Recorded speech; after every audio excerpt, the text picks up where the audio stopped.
لقي لاعب المنتخب العراقي السابق لكرة القدم حيدر عبد الرزاق حتفه اليوم الأحد متأثرا بإصابة تعرض لها في اعتداء من قبل مجهولين في بغداد قبل أيام بحسب ما أفادت وكالة الأنباء الرسمية.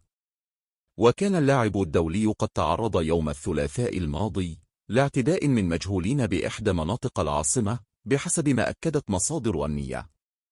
كما أوضحت المصادر أن 5 أشخاص بعضهم مسلحين بأنابيب معدنية بوري هاجموا اللاعب في منطقة قادسية وسط بغداد، مشيرا إلى أنه لم يعرف سبب الاعتداء حتى الآن بحسب ما نقلت وسائل إعلام محلية.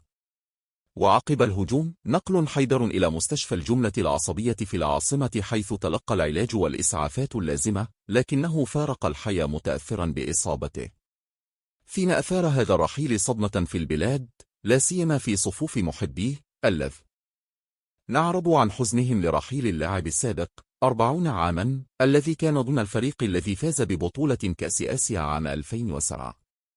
يشار إلى أن حيدر عبد الرزاق كان ضمن تشكيلة المنتخب العراقي لكرة القدم الذي فاز بكأس آسيا عام 2007.